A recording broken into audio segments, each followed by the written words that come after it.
In this video, I'm going to be doing a demonstration on an image that's actually, I think, a little bit beyond the capabilities of what Easy Green Screen can do well. However, I think this is an important video to record because I'm going to show you how to maybe do an okay-ish extraction, but more importantly, what I want to show is the negative consequences if you're trying to use the HSB limits in order to recover, in this case, some green tennis strings, and the negative side effects this can have, in particular to the hair of the image if you're trying to restrict these values too much. So I'm just going to run the default settings and we'll extract this. And you can see if we zoom in, the tennis racket doesn't look very well on the extraction. And the hair overall looks pretty decent. I'm going to save this as a snapshot and just call this defaults so we can refer back to that.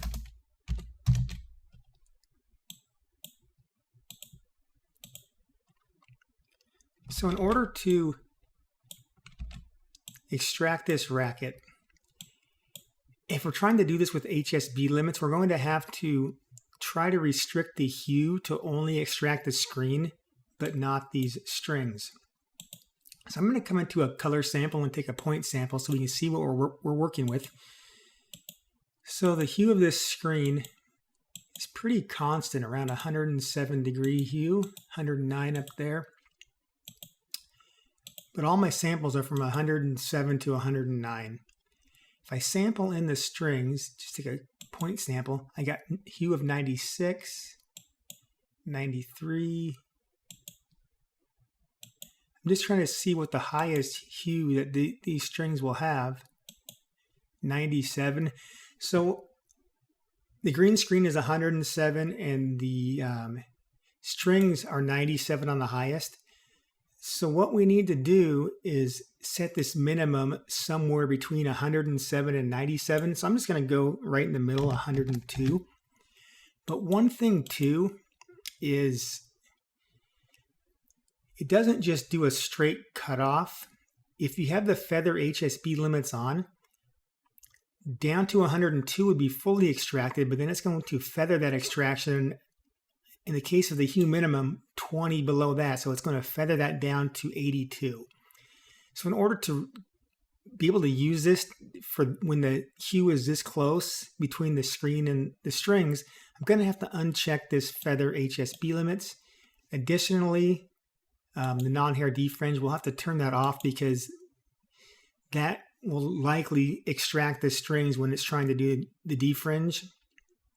So I'm just going to do this extraction as is with these settings and see what happens. Now you can see that the strings are there, but it's pretty rough. If we undo the spill correction, against the background, it might not look too bad, but I mean, we're trying to slice a very narrow range of hues and extract. And if I had have changed that hue by 1 or 2 either direction, the actual edge may have shifted. So if I played around with that a little bit, I could maybe get those strings to look a little bit better. But I mean, with something like that, that's probably all you can expect. But what it's done to the hair, and if you see this hair here, the hair now doesn't look very good. So if we go to the defaults, and you see the hair here, and then if we go to the extracted with the HSB limits, you see the hair now does not really look good at all.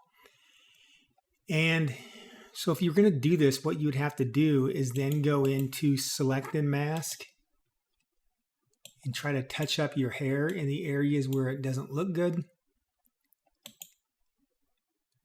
You can maybe make it look a little bit better. I could maybe go in there and go a little bit further in. But the whole bottom line is you're going to have to touch the hair up too typically. And I want to show you what's actually going on here. I go to the original image. Now the hue minimum, we're telling it, in this case, we're undoing the feathering and we're telling it anything below 102 we're going to treat as not being extracted. So what you need to understand is even if the screen is staying at a constant 107 to 109, the transition point into the hair, if we sample these colors, we're going to start varying. So we're coming in here, we're getting 103, 104, 97, 98, 89. So the hue of hair is typically around 20 to 30 somewhere, and you can see we're 25 degrees and 30 degrees here on the hair. The green screen being 107, but once you start getting these pixels that are a mix of the two, the hue starts fading from that 120 down to 30. So in this case, we're getting a hue of 96 in here. So by restricting this to a straight cutoff of 102, instead of those pixels that have values in the 80s and 90s, instead of being partially extracted and kind of feathering in, those are just straight up considered part of the foreground.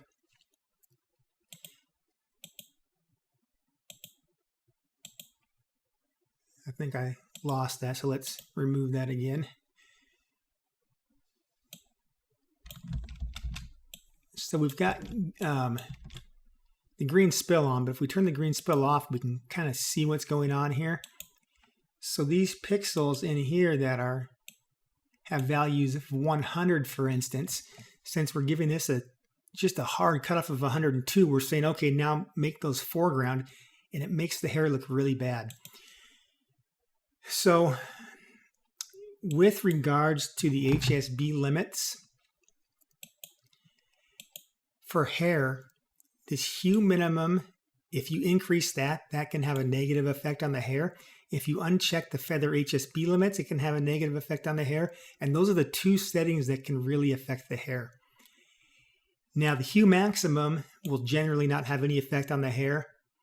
The brightness minimum, unless your screen is very, very dark, it's usually not going to affect the hair. And the saturation minimum, most of the time will not either, unless you're really cranking that up high or unless your screen is not very saturated.